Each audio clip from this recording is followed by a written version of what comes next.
Shalom. సామెతల గ్రంథము 19వ అధ్యాయము 21వ వచనము. Proverbs chapter 19 verse 21. నరుని హృదయంలో ఆలోచనలు అనేకములుగా పుట్టును, యెహోవా యొక్క తీర్మానమే స్థిరము. Many are the plans in a person's heart, but it is the Lord's purpose that prevails.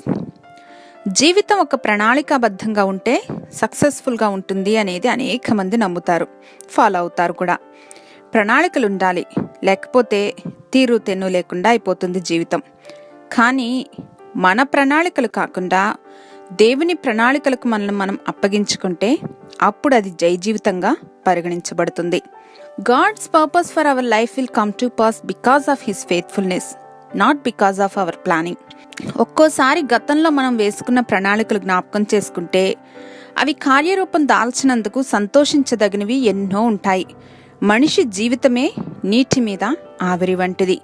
అలాంటి ఈ జీవితంలో మనిషి వేసుకున్నటువంటి ప్రణాళికలు ఏ పాటివి?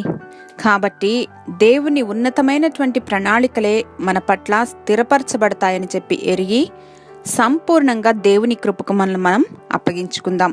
హల్లెలూయా. సకల ఆశీర్వాదములకు కారణభూతుడు మా తండ్రి, మా ఆలోచనల కన్నా మీ ఆలోచనలు ఆకాశము భూమికి ఎంత ఎత్తుగా ఉన్నదో అంత ఉన్నతంగా ఉన్నాయని చెప్పి ఎరిగి మా జీవితాలను యేసుక్రీస్తు వారి ఘనశ్రేష్ఠ నామంలో మీ కృపకు అప్పగించుకొనిచున్నాం మా ప్రియ పరలోకపు తండ్రి. ఆమేన్.